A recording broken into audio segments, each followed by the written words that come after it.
This podcast is for entertainment purposes only and does not substitute for professional medical advice. Please seek a medical professional or healthcare provider if you're seeking any medical advice, diagnosis, or treatment. Thanks, everyone.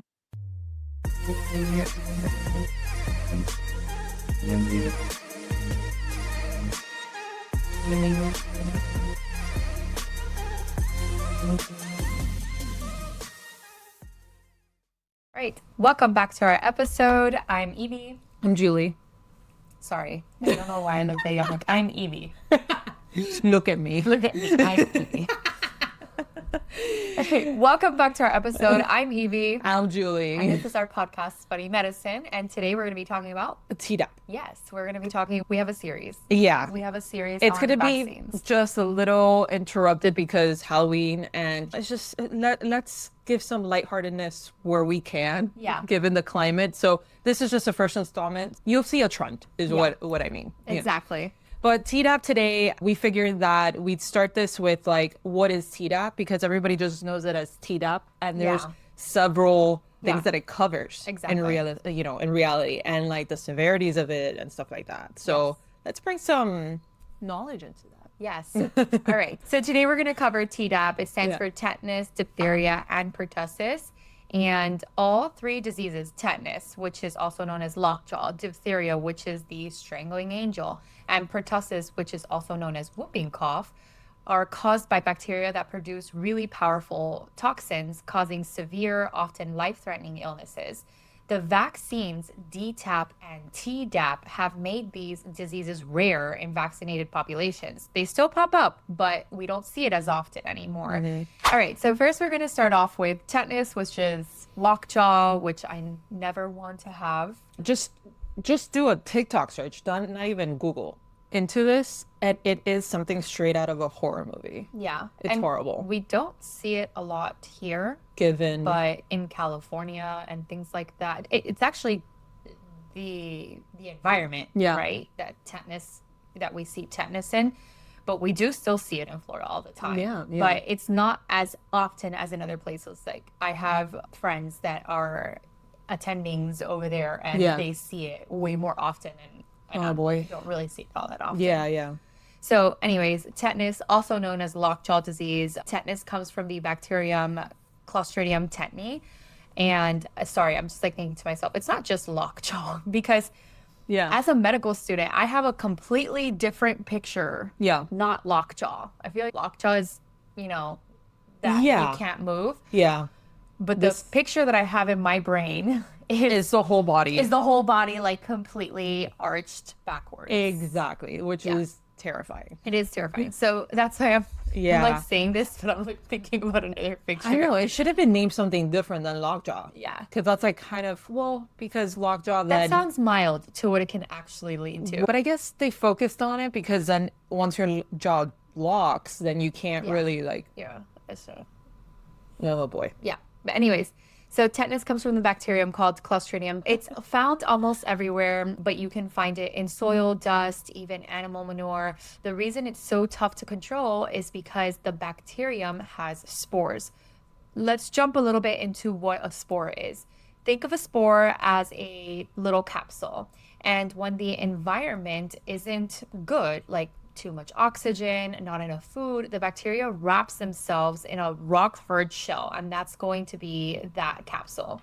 In this form, they don't grow, but they can survive for years inside dirt, rust, household dust. Spores can withstand heat, chemicals, and drying, which is why they're nearly impossible to kill outside of the body. And if one of these spores gets into a wound, especially a deep or dirty one, where there isn't a lot of oxygen, it's going to release and kind of wake up the spore that transforms back into the active bacterium, and that is when the trouble starts. So every time I hear someone online talking about like this patient doesn't live on a farm or anything, kind of like talking like if tetanus is only found like in Yeah. some like farms, and Yeah. it's not true at Not- all. Not one bit. Just go to your backyard, just step out of your house. Yeah, You and know? we'll discuss a little bit, we'll touch on it, but when you have a laceration, or something like that, Accidents. a puncture wound, an accident, it's usually recommended that you get your tetanus vaccine. Yep. And or at least have it updated. And there are so many people out there, again, Of course. anti-vaxxers, that are kind of like saying how like physicians like push this for no reason, because there was this girl online like giving this whole entire explanation, and I was just dumbfounded. I could not understand Her logic? where her logic came from. Yeah. Okay. So What was it? no, she was talking about how for lacerations you shouldn't need a tetanus vaccine, Okay. but only if it's like a puncture wound. And then she went further on to say boy. what kind of thing caused the puncture wound. Listen, If it broke the skin, period. period. Moving on. Like, Yeah. and and like I said, you don't have to live in a farm. It could be an accident. It Anywhere. could be you walking down the street and you get scraped or you step on a nail. Yeah. There's so many things that could just happen. Yeah. If you have a dog or a cat, same thing. Like, I don't know. Now, anywho, not listening to those people. Definitely not. Let's talk a little bit about the toxin. Once active, C. tetani releases dangerous poisons called tetanospasmin. And the toxin blocks the signals in your spinal cord that normally tell muscles to relax. Without those off switches, the muscles tighten nonstop, right? Because you've just gotten rid of that inhibition. So they're going to go ahead and tense up. Your muscles are going to tense up. Now, here's what happens. It usually starts with what you know as lockjaw or trismus, and that's where the muscles clamp shut. And what is that? The Reese's smile, like the evil smile? Yeah. Well, it's like the monkeys, like the Reese's monkey. Yeah. So that's actually what they call it because of how tight it is, and they call it like that. They call it like that evil smile. Yeah. Yeah. So yeah, that's what it looks like. Oh god. Yeah, 'cause it's That's so creepy. tight. It's like the movie Smile. Never seen it. Ah. Nope. The first one was good. The second one was crap. But the first one, Can't watch it. it's creepy. It's everybody just standing there like, Oh no. Is that the one that like when people look at you, then you like get contagious or something? yeah, it kind of has something like that movie. Oh my God, It Follows. It's kind of with the same thought process. This like thing has this smile thing, and then it's like haunting you until you get it. Oh no, yeah, I can't do And they're just like, Oh yeah, no, I can't do that. That is so weird. it's really weird. It's so weird. No, thank you. All right. So jumping back to the toxin then spreads to the neck, down into the back, causing spasms so powerful that the body can actually arch backwards in a pose that physicians usually call opisthotonos. If you're watching on YouTube, which I highly recommend, go ahead and follow us on YouTube and subscribe, do all those things. Anyway, I'll put a photo right here of what that looks like. That is what terrifying. I imagine, not lockjaw. That is what I imagine. So the spasms can actually involve the chest, the vocal cords, making it impossible to even breathe. And the really terrifying part about it is that patients are fully conscious during all of this. Yeah. The entire time. Think about that just for 1 second. You're locked in your That body. First of all, I freak out when I have a leg cramp. First of all, when I have a leg cramp, I'm like throwing myself out of the bed, like trying to walk it off, and I'm like, Oh my God. Can you imagine being completely No, thank you. spazzing out No. completely and awake? Nope. Yeah. So the spasms can actually be very violent, and it's enough. You have such a bad spasm that it's enough to fracture your bones. Yeah, you have no control. Exactly. There's a total inhibition of that relaxation. So you are just going to spasm. On top of that, the toxin can throw the body's automatic systems out of control, causing you to have fevers, sweating, and really unstable blood pressures. The really dangerous part about this is that without care, tetanus is usually lethal. And even with intensive support in modern hospitals, 10 to 20% of cases still end up in a loss of life, especially in older adults or in people who were never vaccinated. Imagine a baby having this. Survivors may suffer weeks of painful spasms and even take months to recover. Now, this is why every doctor nags everyone about the tetanus booster after every dirty cut or a rusty nail, and even more. Those are just the most common ones. Now, this disease doesn't really spread person to person. It's not like if, God forbid, Julie were to ever get tetanus, she wouldn't be able to pass it on to me. You usually get it directly from the environment, and the spores are everywhere, just pretty much waiting for the right chance to cause an infection. Yeah, no, I won't. I mean, it's either risk getting that nightmare, This or is also one of the reasons why pediatricians say no honey until after the age of 1. So you see, because of these spores, babe, if you ingest honey, right, and there's sea tetany toxins, right, or the spores, sorry, usually adults can kind of just digest all of that. But really, infants are the ones that are more susceptible to those spores. They don't have that developed. So that's one of the biggest reasons why your pediatrician will tell you you cannot give honey until after the age of 1. You see it even in honey. So something in your kitchen. Yeah. It's just people. And in medications and in children's medications, a lot of children's natural medications are made with honey. So just like avoid anything with honey. Now, we're going to talk a little bit about diphtheria. This one, to me, thank goodness, I have never seen diphtheria. I don't want to see diphtheria. I didn't even know the nickname of it until I started researching this. Yeah, because it literally feels like you're strangling someone. So this one's also called the strangling angel. Diphtheria comes from the bacterium Corynebacterium diphtheriae. It spreads through coughs and sneezes. Unlike tetanus, which you usually pick up from the environment, diphtheria is contagious person to person. Diphtheria also has a toxin, and the bacteria itself sits in the throat or in the nose, and it's dangerous when it comes from the toxin it produces. This poison basically attacks your tissues and creates a thick gray coating in the throat called a pseudomembrane. First of all, the word pseudomembrane creeps me out still till this day. Yeah. It's like a blanket. Think of it as like a wet sheet of like leather just stuck across your airway. And if you see pictures here on YouTube, right, if you see these pictures, it does not look like exudates like what you would see with maybe some strep throat. It looks like a blanket of just a gray coating. Right, and that's extremely dangerous because it blocks your breathing and your swallowing.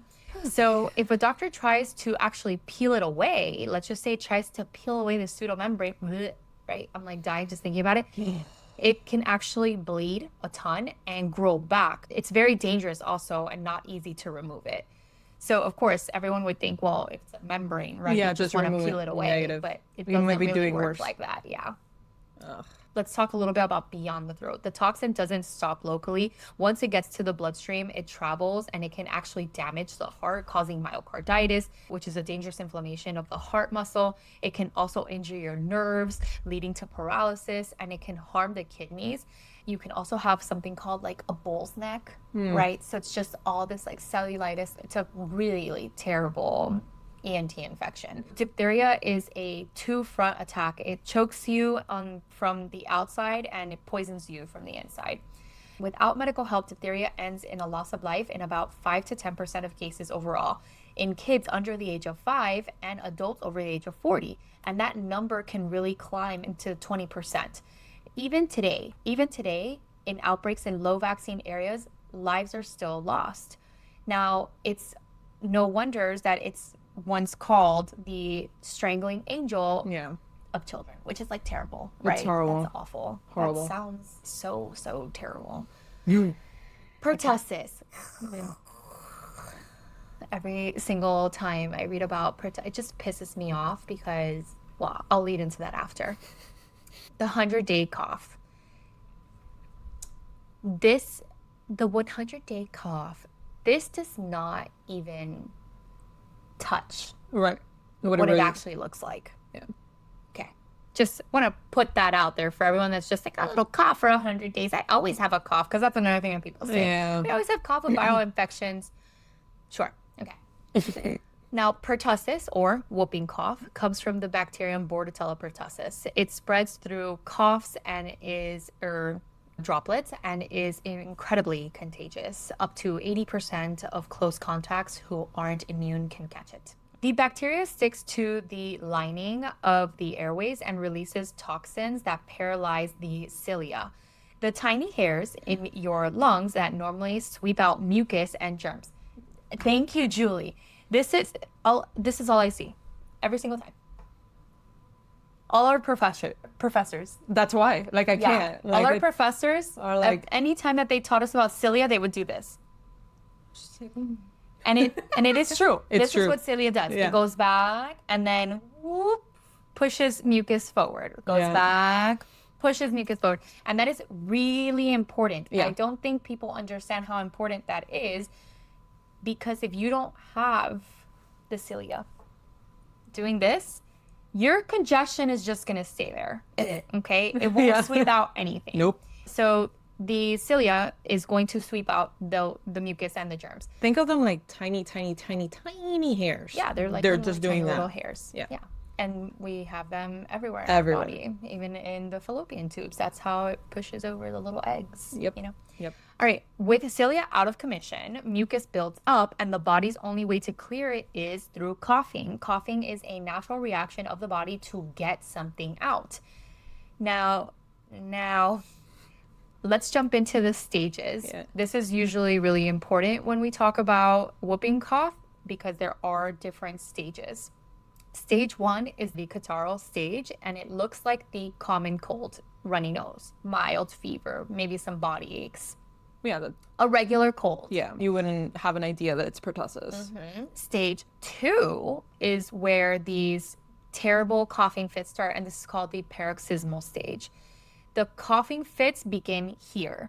These are violent bursts of coughing, one after another, sometimes upwards of 15 times a day. Of like the fits. Of the fits. So not just 15 coughs, Yeah, it's a fit. fits of this. And you're like violently like, like, Yes. like going through that fit that could last a while, and you probably could have them like 15 some more times a day, maybe Have you more, ever maybe had less. a coughing fit where you can't breathe? Yes. Where you like gag yourself? Yes. This is what Exactly. it does. Exactly. So imagine having upwards of like 15 a day. Oh my God. Now, after the fit, the people usually gasp for a breath, right? To take a breath, and creating that high-pitched whooping sound. So it's going to be like cough, cough, cough, cough, cough, cough, cough, cough, cough, to the point where you are coughing so much that you can't breathe anymore, and your body has to have a that is that whoop that it does. Okay. Oh my God, that sounds awful. And kids can vomit from, Yeah. so like it's called a post-tussive vomiting. So you're coughing, coughing, coughing, coughing, coughing. You can literally gag yourself from all the coughing and throw up. So imagine you can't breathe, you're coughing, you're going to be like that whooping sound, trying to breathe and also vomiting at the same. It can be pretty bad. The coughing can be so bad that kids can break their ribs from all the coughing. Babies are at the highest risk, and they can have episodes of apnea, so turn blue and stop breathing during a fit. So this is what I was going to say. I had a baby in clinic with pertussis, and When you were in residency? no, At work. at clinic. work, Oh, like shit. now. Okay. Oh my God. I had a baby that had pertussis, and it was so awful to see the way this infant was coughing and gasping for air. How old? Like 3 months. Oh my God. And it was cough, cough, cough, stop breathing. He would stop breathing. So full on apnea, like Full on apnea. And I'm not talking like stop breathing for a couple seconds. Like I'm talking about a good 15 to 20 seconds. Stimulation in the room. I mean, he obviously ended up going to the ED for apneic episodes and had to be admitted and the whole thing. No one understands what it feels like to have a baby stop breathing and not respond, because it's in the middle of a fit. It's not stopping. So it just stops breathing. A 3-month-old. Imagine that. Any mom out there can, your baby like is like breathing and you're like on top of them, like Exactly. breathing. So Exactly. imagine No. when No. your baby has an apneic episode. Oh my God. And imagine me, terrifying. as Yeah. the doctor, I can't do anything, right? Yeah. I'm like stimulating, like patting the back and, seeing the parents. Like I will never forget like the mother's, like words in my ears, like, oh my God, like make them breathe. And yes. And it's like, make them breathe. Like, how do you want me to make them breathe? I'm like stimulating, like calling, all support staff for a cough, for a whooping cough, It's crazy. And I didn't have that during residency. Thank God. Thank God I didn't have that during residency because I would have been like, no. But, and even then, even now, as as a pediatrician now, it's hard. It's hard to, when you jump into like a CPR mode, I need to do what I need to do to keep you alive. And but it was really scary. Oh my God. It was very scary. Terrifying. Now, jumping into stage 3, the convalescent stage, this is that long recovery. This is where the 100-day cough comes from. This is weeks, months of coughing, and it does not go away. The dangers of this is that adults usually survive, though, they're in misery the entire time, cracked ribs, hurting themselves, and anyone that has had a really bad cold understands what that feels like when you're so sore from coughing. And for babies, pertussis can be completely fatal. And their small airways, their immature immune system, it just makes them extremely fragile. Every year, babies under 1-year-olds still lose their lives to pertussis, often before they're even old enough to even get to finish their vaccines. And that's another thing. Just because you got your 2-month vaccines doesn't mean that you are fully immunized. You are partially immunized. That's why we boost at the 4-month, at the 6-month, and then later on as well. But globally, there are kids all the time dying from pertussis. So I just love how there's so many people out there, and I'm just gonna, this doesn't turn into a political talk, that are not immunologists. They don't know how the immune system works and how vaccines work and all that. And then they're controlling all of this and whatever. Yeah. It doesn't make any sense to me. It doesn't make any sense. You have a waning immunity, even if you're vaccinated or if you got the natural infection. I've had parents come with the argument of saying, well, I would prefer for them to get a natural infection to have a stronger immune response. And I don't understand that. I don't understand that. You would rather them go through all of that just so that you said that they have a better immune response when you have a perfectly functional vaccine. Yeah, that's just not an educated assumption. Yeah, and but there's a lot of misinformation. I mean, look at our Surgeon General going on CNN and saying, oh, it's not effective. And sir, it is effective. It's 80% effective. Well, we're going to talk about that, the difference of it, but which is one of the reasons why I love putting a little bit of a historical tidbit into all these episodes. But with these, when it comes to vaccines, it gives a very contrast of how it was before, because before I hate it when they say that. I'm like, did you live back then? Yeah. Did you? What before are you talking about? Yeah, because the before that's out there, that's documented out there, it looks grim, in comparison. But okay, let's talk about that. You know, so let's talk about a brief history of these 3 diseases in the TDaP. So tetanus haunted battlefields and farms, right? So a dirty cut or even just childbirth with unclean tools could bring on the 8-day disease, where newborns lost their lives within a week of muscle spasms. So I'm going to go ahead and follow the same order that she had done in the previous section. So we're starting with tetanus. It wasn't until the 1920s that scientists created the tetanus toxoid vaccine. By World War II, soldiers carried that protection and mass vaccination soon followed. Cases dropped more than 95%. Yep. Imagine that. Exactly. By a vaccine. 95% of cases dropped. I mean, what back then are you talking about? Anyway, so next up, diphtheria. And it was known as, like she had said, the strangling angel of children. In 1921, the U.S. saw more than 200,000 cases and over 15,000 deaths Schools closed, families quarantined. In 1925, sled dogs raced antitoxin across Alaska to save Nome from an outbreak. A story that inspired Balto. I love Balto. I love Balto too. I recently showed it to MR. I'm like, we need to. I want to show Nora. She would probably love She it. would love it. Yes. It's such a freaking Where did cute you get movie. it? I don't remember. I just searched for it on Apple TV. Apple I probably TV, had to yeah. buy it, but I'm like, it's worth It was a great movie. It's awesome. Great And it's a great message behind it and everything. yeah. Because he's like the underdog. Yes. And even now, seeing it as an adult with I still him. remember Balto. Yeah. Vividly. Even as an adult watching it with him, I'm like, this is a freaking solid ass movie, man. This is great.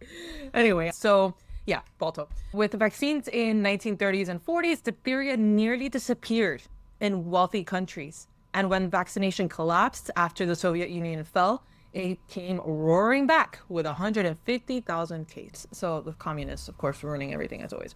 All right. Next up, pertussis. So, like she said, the whooping cough was a leading cause of infant death well into the 1900s. In the early 20th century, the U.S. often logged over 200,000 cases a year. These poor children. It's extremely contagious. So Yeah, because you're coughing. So you're just like spreading that around. yeah, and that baby that I was talking about before got it from a family member. So All right. Okay. Scientists Pearl Kendrick and Grace Eldering built the first successful vaccine in the 1930s, leading to a 90% drop in cases by the 1970s. Again, show me that back then, yeah, because I'm not following. not following that train of logic here. So, but pertussis never left completely. Anyway, so pertussis never left completely. It's a bacteria and our immunity keeps evolving. So it resurges when coverage drops. And unfortunately, we're probably going to be seeing another drop of coverage sooner, unfortunately. So this is all you, clinical presentation of these horrible things. But again, like, this is just like, that was a clear example of, I don't know the logic because that's a lot of logic I see, like mostly in comments and whatever. Like, one, it's my body, my choice. Cool, bro. That's a whole other argument in itself. It's not really like that, because then what about seatbelts? yeah, What about DUIs? What about infant car seats and car seats in general? that's one of the main ones that I use in clinic, because car seats, before there were no car seats, right? And you can actually take a look at pictures from back then. Oh, yeah. Babies In the would 70s. sit in the lap of Yeah. their parents. And obviously, automotive accidents would happen, and unfortunately, there would be casualties, including the kids. And that's why car seats were invented, and why some of them are rear-facing. It's all for a reason. It's not because someone just woke up and was like, I'm gonna say this to the world, like our current administration does. So, but anyways, car seats are there to prevent you from having a serious complication. Car seats are there to make sure that you are safe in the case you get into an accident. The same thing that happens with vaccines. It is there just in case to prevent you from having a serious complication from something. I don't understand where all of a sudden it became my body, my rights, and listen, and that is so hypocritical. Incredibly. So hypocritical here in the state of Florida. It pisses me off so much. Well, it's like the story that you said about that patient that's like, oh, my kid's unvaccinated, but Can I stay in the infant room? And back then, I'm not sure if people remember, but back then, when you would go to the pediatrician, you had a sick room and you had a well child's room. right. And really, after vaccinations and how great our vaccines became and our advancement in science, you walk into a pediatric office today, it's mostly just one room. Because we were afraid back then that if there was a older child with something, they would infect babies and things like that. And even then, till this day, we usually try to keep newborns separate from other kids because newborns haven't gotten the chance to even be vaccinated, right? And I argue that too. If I was such a person that it's all about, neurotoxins and all these things, then why is it that we wouldn't just be vaccinating your kid from the day that they're born? right? Excluding the hepatitis B vaccine because there's research and data showing why we do it within the first 24 hours. But what about DTaP and polio and all these things?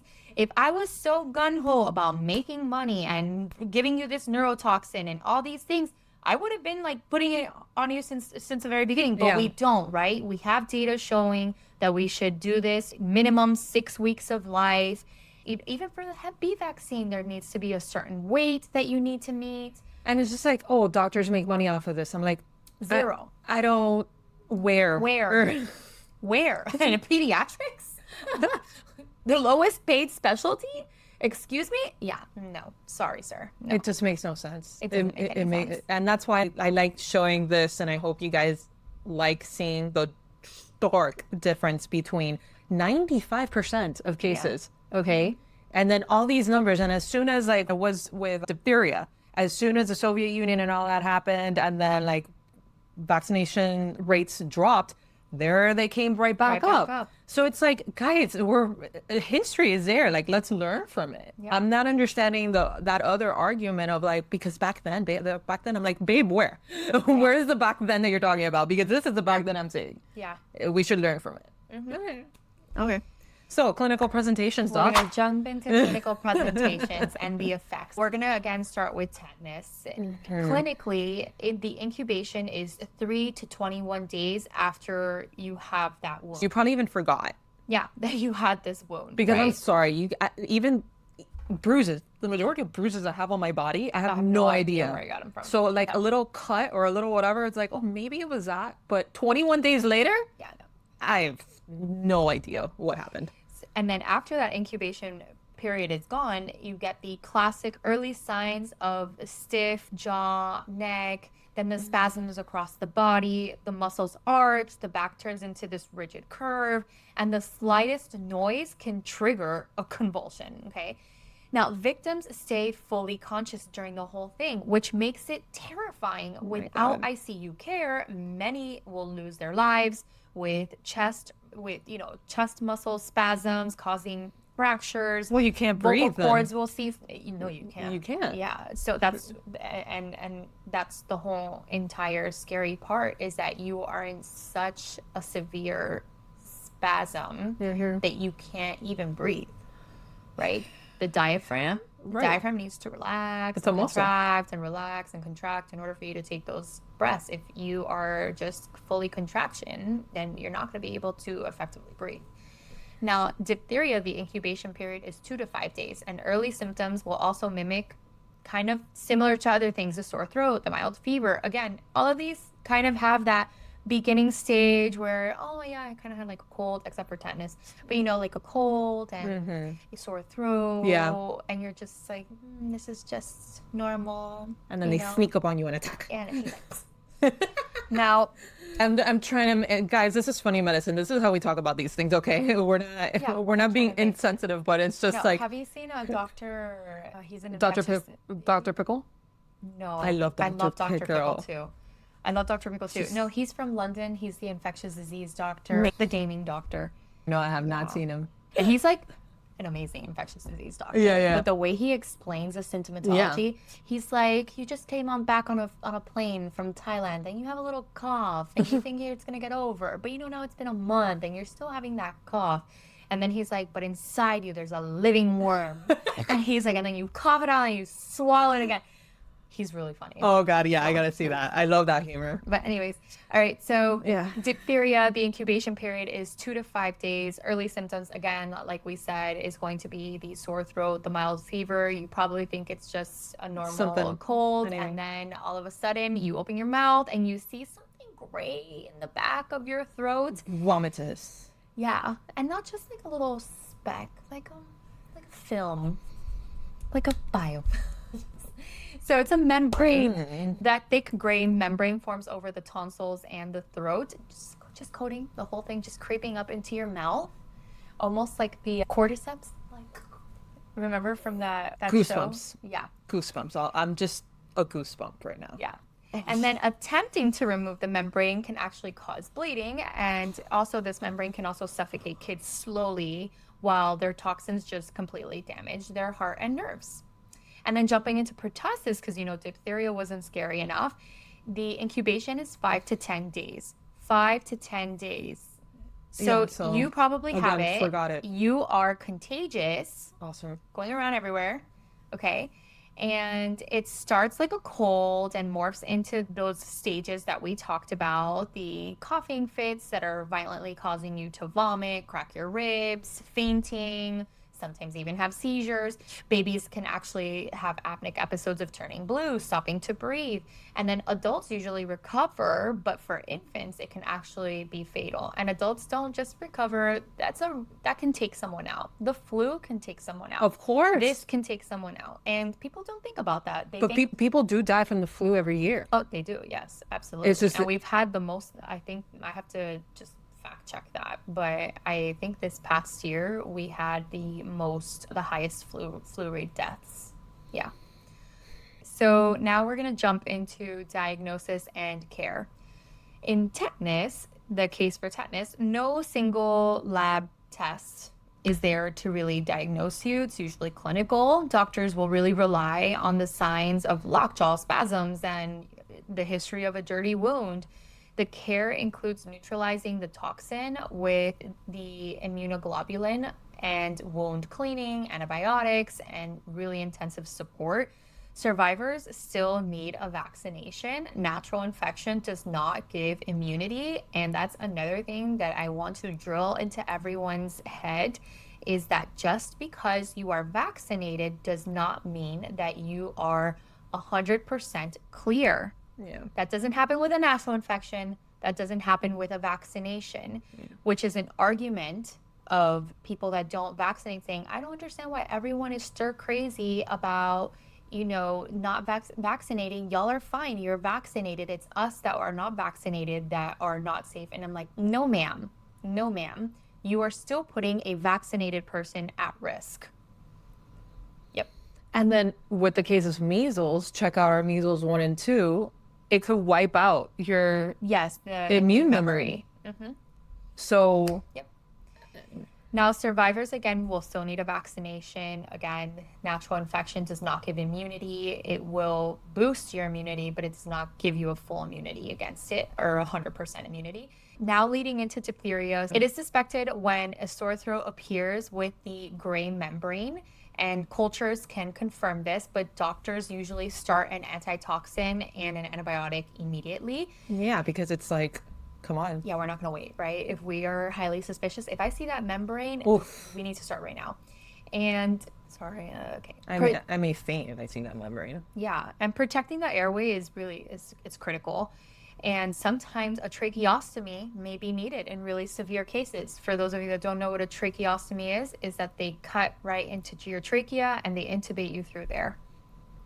Awesome. Yep. You can talk. I mean, you can't really talk, but yeah, you're aware. It's not like they're sedating you. People that have trachs, sometimes, yeah, it happens.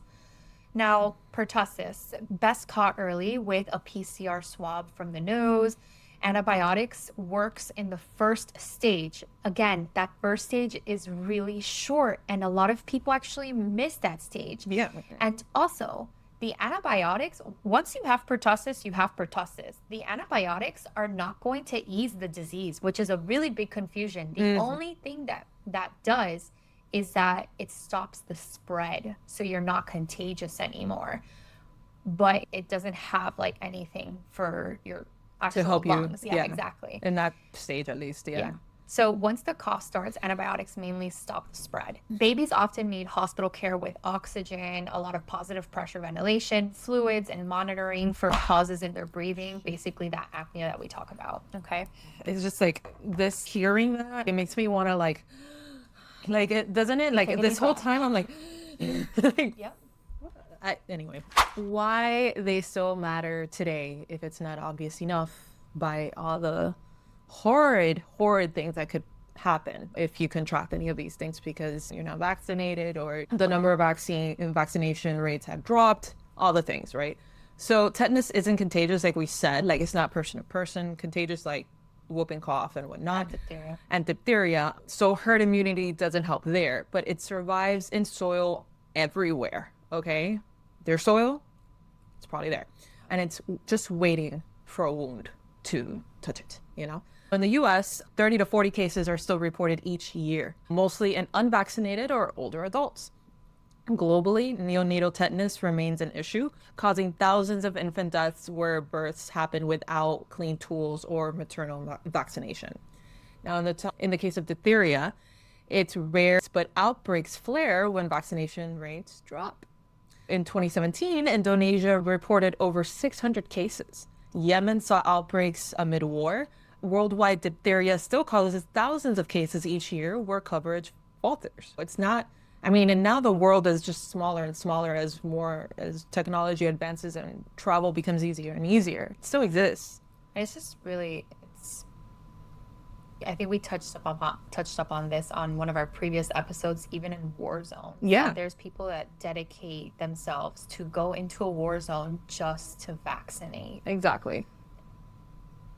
I don't understand how people don't grasp how important that is, that there are people that dedicate themselves to going into a war zone, Risking their lives, volunteering to make sure that public health that they have, whatever they have left of it, is still, that we're doing something and it's not totally just being abolished. Yeah. And in the case of pertussis, it continues to cycle in outbreaks, even in countries with high vaccination rates. Immunity wanes, bacteria evolves, and undervaccinated communities act as hotspots. The U.S. reports 10,000 to 40,000 cases in most years. Infants remain the most vulnerable. Loss of life still happens every year. Yep. So let's go ahead and start off with a little bit of some vaccine safety. We're going to go ahead and talk about myths versus facts. We're going to start with the first one of the biggest ones that everybody keeps starting off strong. Just anyway. Vaccines and autism. The myth came from a discredited 1998 study. No credible research has found any causal link. Large studies in multiple countries show identical autism rates in vaccinated versus unvaccinated kids. A 2019 Danish study of about 650,000 children found no difference. A 2018 Kaiser study of about 82,000 children showed maternal TDaP in pregnancy did not raise autism risk. Professional groups such as CDC, AAP, National Academy of Medicine agree vaccines do not cause autism. Yes. But again, that unfortunate freaking study in the Lancet that we discussed in, was it measles or was it the other one that we did the two-parter on? I think it was autism. Autism, yeah. Yeah, check out. A great episode. It was a two-part episode. We went real deep in there into where that was this heavy. myth. That was like, even for us, that was a heavy episode, but I'm so happy we did it, even if it was like heavy. Yeah, a heavy topic, a lot of research, Yeah, but it was important. Yeah, because it's just, we really dug in deep. Where did this myth that still has its claws in so deep, where did it originate from? And it originated from BS. Massive amounts of BS. There's nothing to it. The guy wanted his 90 seconds of fame and he got more than that, and he's still making money off of that. Yeah. And just from people like listening to everything that they're against, everything, which is the hypocritical part of it. They're all like, oh, how do you trust that study? Why do you trust that study? They're getting paid for it and whatever. I'm like, do you understand that where you're basing this off of is exactly what you're talking about? He completely skewed numbers, everything to make his point. He lied. He lied throughout the whole quote unquote study. He lost his license. His study was taken off of the Lancet. So it's like you're literally like saying the exact thing that. Anyway, next myth. Another myth that is massive, and I'm glad we're talking about it. The ingredient mercury, aluminum now, and the whole entire thimerosal, because that's a big one that our current administration likes to reach onto. So thimerosal was removed from childhood vaccines by 2001. And its removal did not change autism rates. And the reason why they removed thimerosal was just like out of an abundance of caution. Okay, not because there was anything indicating, because that's another thing that some individuals will latch onto is, well, then why did they take it out? They were being cautious, overly cautious, And right? listening to they the took it out. public. Yes, so they took it out. And its removal did not change the autism rates. Modern TDaP has no thimerosal. Aluminum salts boost the immune response and have been safely used for 70 plus years. And by the way, for those of you out there saying, why is there aluminum in our shots? It's not the same aluminum that you think that is like what you think you wrap your sandwiches in. It's not aluminum foil. It's not the same. All right, we can jump into a little bit more detail on that in another video. It's what is found in the periodic table. Al, that's the aluminum we're talking about, the actual elements. There are people out there that are like, why would we put that in our vaccine? I'm talking about the element. But Element. you can't fight students. No, you can't. You can't. Infants get more aluminum from food and breast milk than vaccines themselves, and regulators limit the doses strictly. It's just you cannot fight dumb because it's just whatever. Anyway. So the next one, immune system overload, is another one I'm sure that you hear about all the time as a pediatrician. Yep. Babies handle thousands of antigens daily. The antigens in vaccines are far fewer than in a single ear infection, for example. So combining vaccines is safe, although they sound, they are safe. Skipping vaccines leaves kids at higher risks. And also, I just want to touch on that too. If you actually look at the antigens before compared to, because science has advanced, right? Our knowledge and science and information has advanced, and we go making things and we go improving things little by little.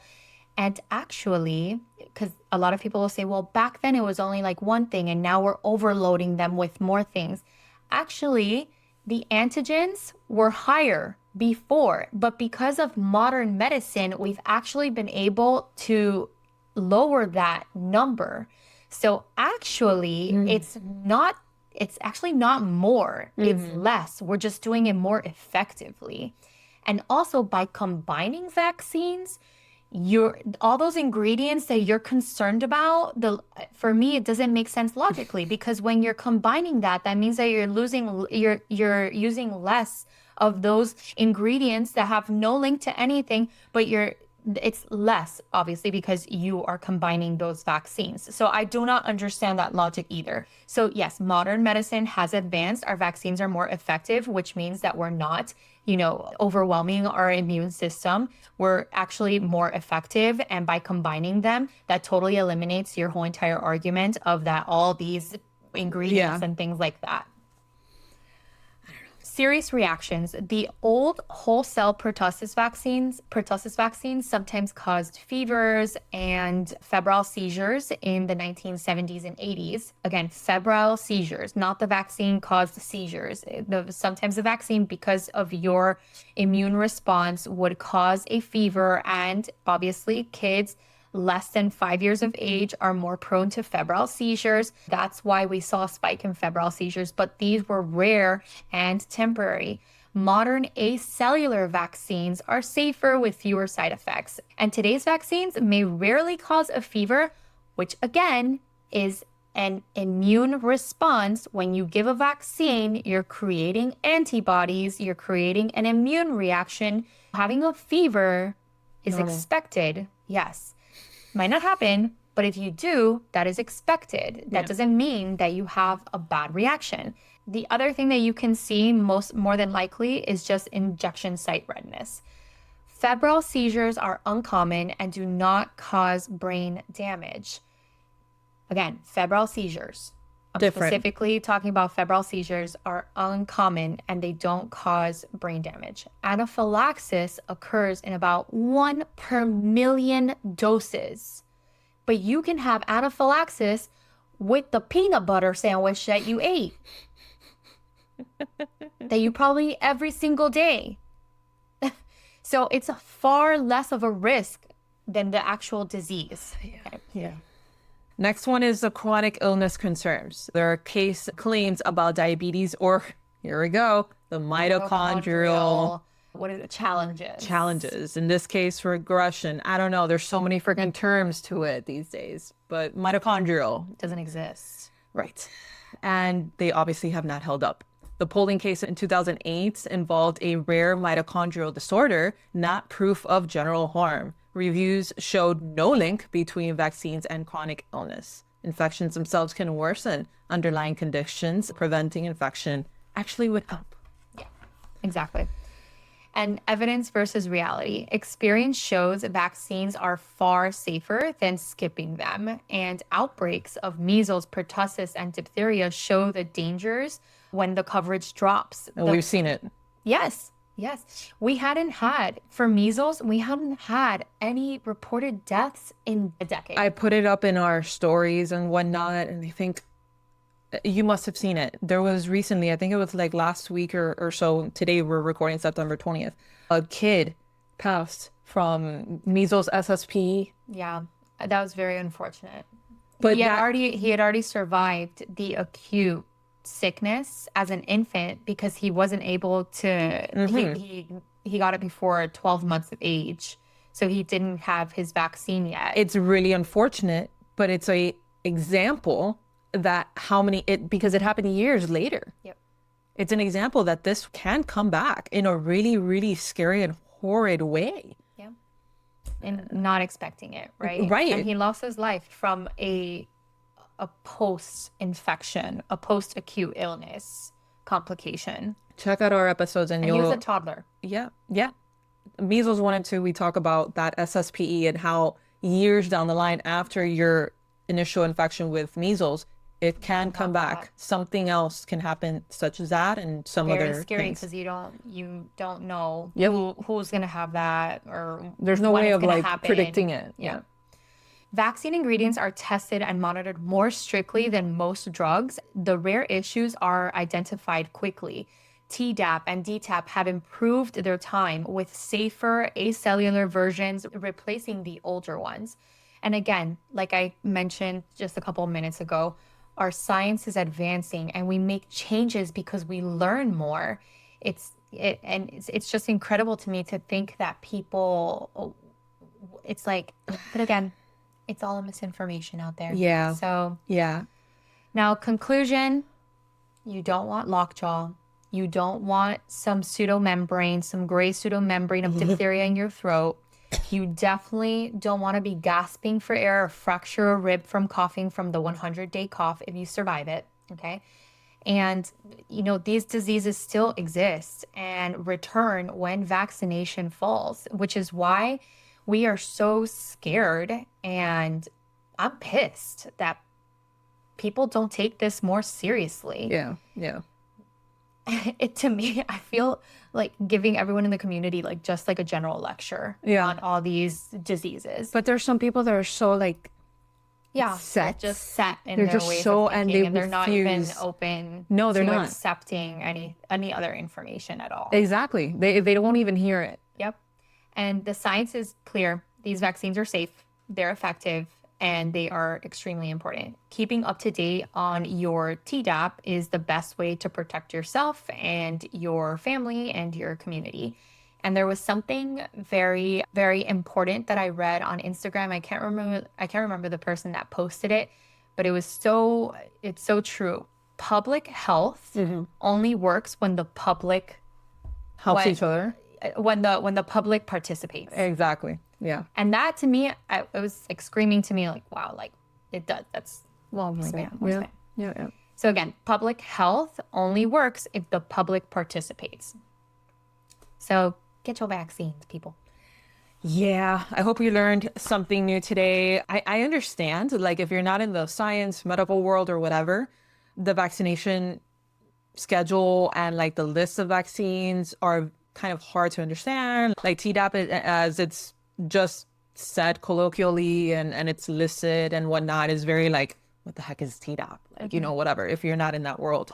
So I hope this helped out a little bit in like the sense of like what it is, why it's important, all that, especially when it comes to all the misinformation that's out there and the fact that we haven't seen many of these diseases in a long time. But again, it's because of that. Anyway, so hope you guys liked this episode. Yeah. Stick around. There will be a lot more. And subscribe, comment, do all the things. And follow us on all forms of social media. Funny Medicine Podcast, pretty much everywhere. She's now on social media. Follow her at, what is it, Dr. G? Dr. Dr. Dr. G. Pretty much on Instagram and TikTok. And you can find me at Jules_Kaz, CAZ. And we'll see you. Here we go. See you on the next one. Bye.